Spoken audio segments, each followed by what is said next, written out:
तो चलिए आज इस पर एक गहरी चर्चा करते हैं।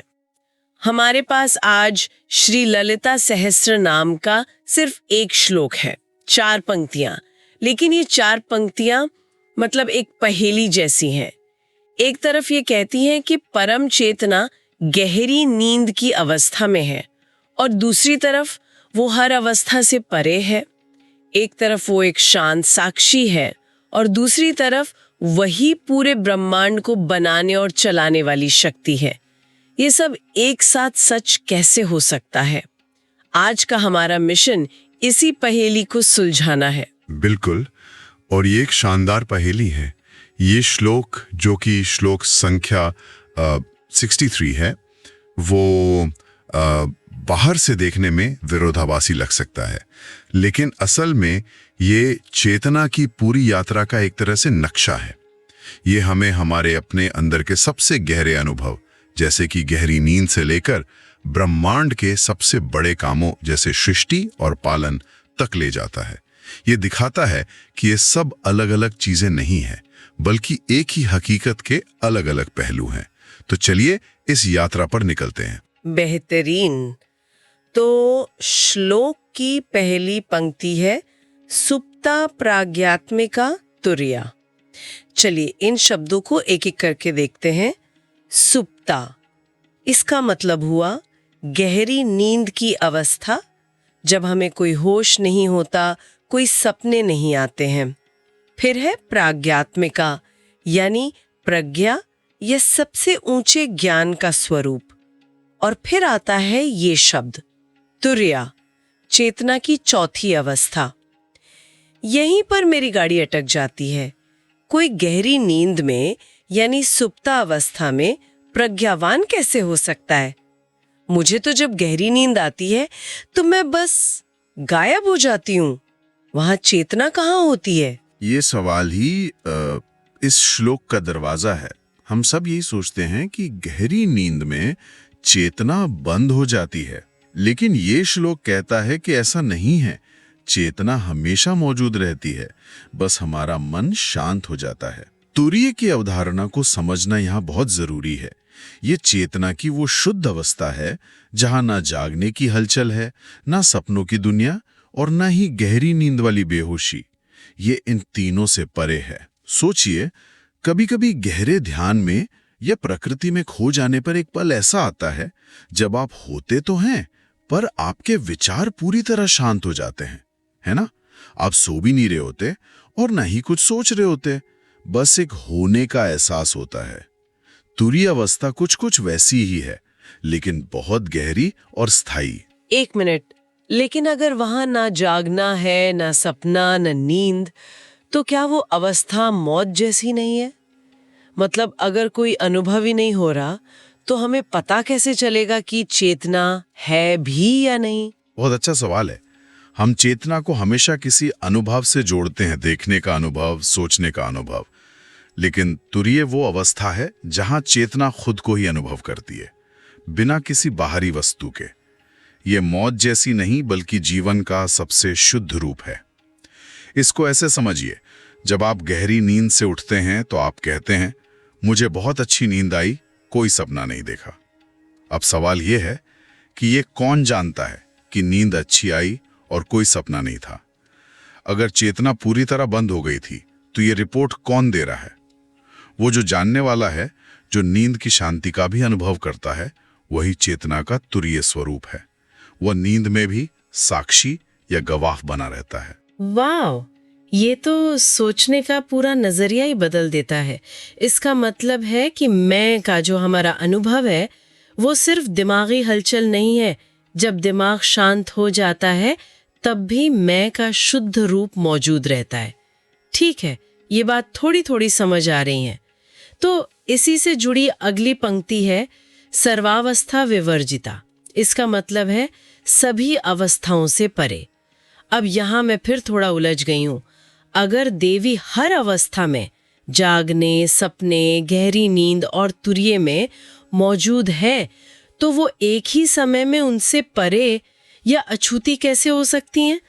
ये तो ऐसा हुआ कि पानी गीला भी और सूखा भी। ये बात मेरे पल्ले नहीं पड़ रही। हाँ, ये उलझन बिल्कुल स्वाभाविक है, क्योंकि हमारा मन या तो ये या वो में सोचता है। अध्यात्म यह भी और वो भी की बात करता है। आपकी उलझन को सुलझाने के लिए एक मशहूर उदाहरण है सिनेमा का पर्दा। कल्पना कीजिए कि एक स्क्रीन पर फिल्म चल रही है। उस पर कभी आग का भयानक दृश्य आता है, कभी बाढ़ का, कभी खुशी का, कभी गम का। स्क्रीन पर ये सारे अनुभव दिखाए जाते हैं, यानी स्क्रीन उन सभी अवस्थाओं में मौजूद है। लेकिन क्या आग लगने से स्क्रीन जल जाती है या बाढ़ आने से गीली हो जाती है? नहीं, वो इन सब दृश्यों को धारण करती है, पर खुद उनसे अछूती रहती है। वो सर्वा अवस्था विवर्जिता है। ठीक इसी तरह चेतना हमारे जीवन के सारे अनुभव, सुख, दुख, जागना, सोना को धारण करती है, पर उसका मूल स्वरूप इन अनुभवों से बदलता नहीं है। ये स्क्रीन वाला उदाहरण दिलचस्प है, लेकिन ये एक सवाल भी खड़ा करता है। स्क्रीन तो एक बेजान, निष्क्रिय चीज है। चेतना तो जीवंत होती है, महसूस करती है, तो वो इन अनुभवों से पूरी तरह अछूती कैसे रह सकती है? जब हमें दुख होता है तो हमें सच में दुख होता है, वो सिर्फ एक फिल्म जैसा नहीं लगता। आपने बिल्कुल सही नस पकड़ी है, और यहीं पर उदाहरण की सीमा खत्म होती है और गहरे अनुभव की बात शुरू होती है। स्क्रीन बेजान है, लेकिन चेतना जीवंत है। जब हम कहते हैं कि वो अछूती रहती है, तो इसका मतलब ये नहीं है कि वो महसूस नहीं करती। इसका मतलब है कि वो अनुभव में खो नहीं जाती। आप जब कोई बहुत भावुक फिल्म लेकर रोते हैं, तो भी आपके अंदर एक हिस्सा होता है जो ये जानता है कि ये सिर्फ एक फिल्म है और आप सिनेमा हॉल में सुरक्षित बैठे हैं।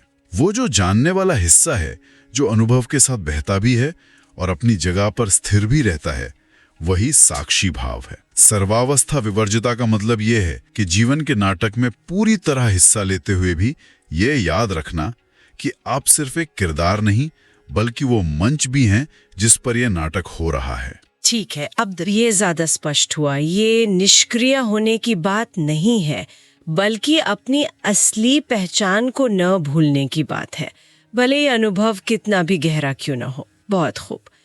तो अब तक हमने चेतना की आंतरिक अवस्थाओं की बात की, एक शांत, न बदलने वाली चेतना। लेकिन श्लोक यहाँ एक जबरदस्त यू टर्न लेता है और कहता है सृष्टि कर्त्री ब्रह्म रूपा। एक शांत साक्षी अचानक से एक एक्टिव क्रिएटर कैसे बन गया? सृष्टिकर्त्री मतलब सृष्टि की रचना करने वाली, और ब्रह्म रूपा मतलब ब्रह्मा के रूप में। ये तो एकदम उल्टी बात हो गई। ये यू टर्न नहीं है, बल्कि एक ही ऊर्जा के दूसरे पहलू का अनावरण है। यह श्लोक का सबसे क्रांतिकारी हिस्सा है। यह दर्शन को कर्म से जोड़ता है। सोचिए, एक विशाल और शांत महासागर है। जब वो बिल्कुल स्थिर है तो वो साक्षी है, वो तुरीयावस्था है। लेकिन जब उसी महासागर में लहरें उठती हैं, तूफान आते हैं, नई नई आकृतियां बनती हैं, तो क्या वो कोई दूसरा सागर बन जाता है? नहीं, पानी वही है, ऊर्जा वही है, बस उसकी अभिव्यक्ति बदल गई है। जो चेतना शांत अवस्था में तुरीय है, वही जब सक्रिय होती है तो सृष्टिकर्त्री बन जाती है। वह अपनी शांति को खोए बिना ही रचना करती है।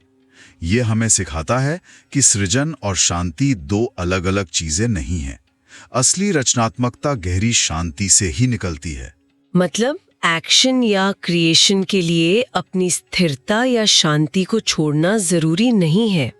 हम सोचते हैं कि कुछ बड़ा करने के लिए बहुत हलचल, बहुत तनाव चाहिए, पर यह श्लोक कह रहा है कि असली शक्ति तो शांति में ही है। बिल्कुल। और ब्रह्मा का काम क्या है? सृजन करना। ये श्लोक कह रहा है कि वो सृजन की शक्ति उसी परम चेतना से आती है जिसके बारे में हम अभी बात कर रहे थे। अब तक जो चेतना साक्षी थी, वही अब शक्ति बन गई है। ये सिर्फ देखती नहीं, ये निर्माण भी करती है। और ये पैटर्न अगली और अंतिम पंक्ति में भी जारी रहता है। हाँ, और ये बहुत दिलचस्प है। अंतिम पंक्ति है गोप्त्री गोविंदर रूपिणी।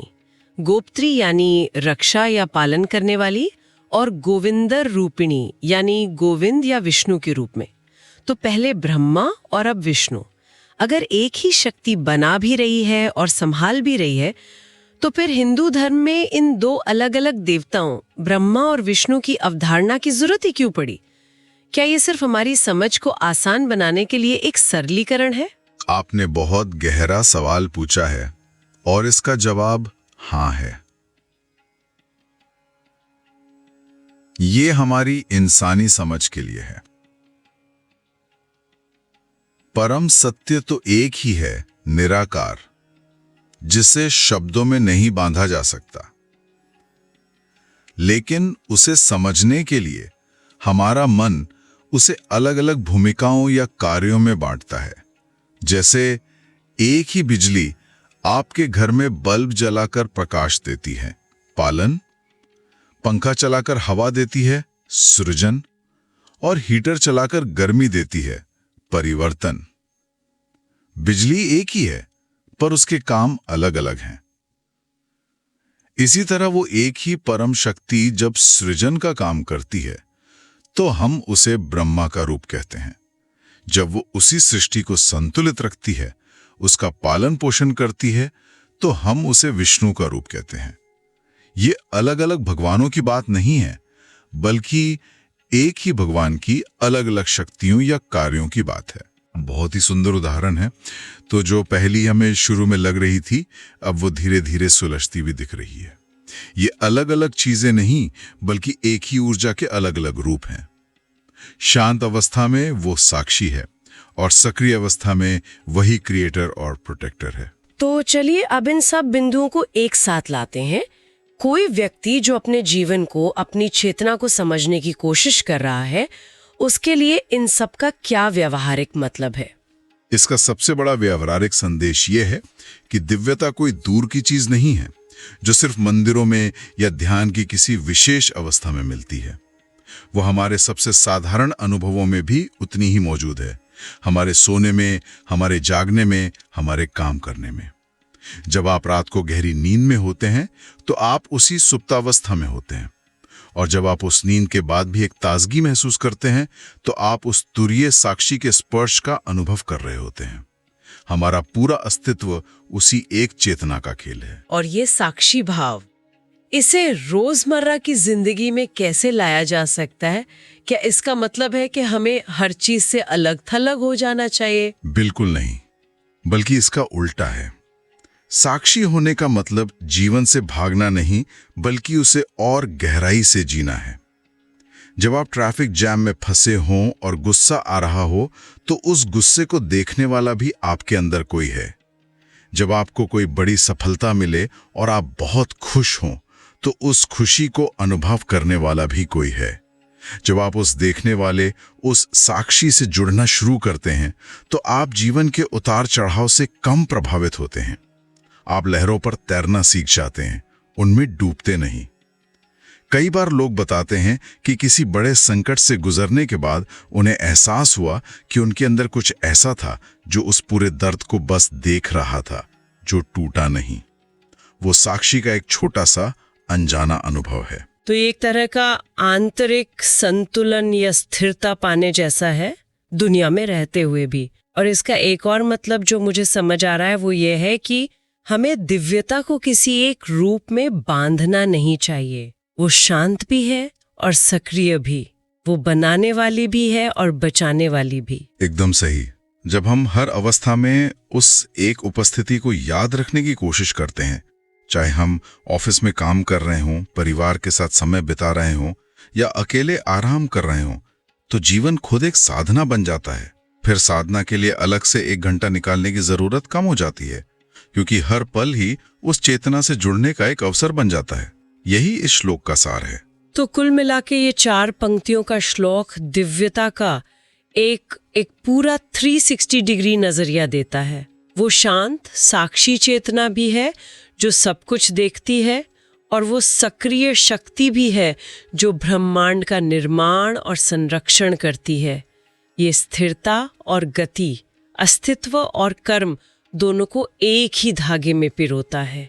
ये सचमुच कमाल का है। हाँ, और इसी विचार के साथ में सुनने वालों के लिए एक सवाल छोड़ना चाहूंगा जिस पर वे सोच सकते हैं। हमने देखा कि ये श्लोक सृष्टि ब्रह्मा का रूप और पालन विष्णु का रूप, की बात करता है। लेकिन पारंपरिक त्रिदेव की अवधारणा में एक तीसरा बहुत महत्वपूर्ण पहलू भी है, संहार या परिवर्तन, जो शिव से जुड़ा है। इस श्लोक में उस भूमिका का सीधे तौर पर उल्लेख नहीं है। यह सोचने के लिए एक बिंदु छोड़ता है, यदि ये दिव्य सिद्धांत सृष्टिकर्ता और पालक हैं, तो फिर विघटन, अंत और परिवर्तन के चक्र से इसका क्या संबंध है? क्या वो शक्ति भी इसी सिद्धांत में छिपी हुई है, या वह एक अलग पहलू है जिसे यहां नहीं छुआ गया? इस पर विचार करने से शायद हमें अस्तित्व का एक और गहरा रहस्य समझ में आ जाए।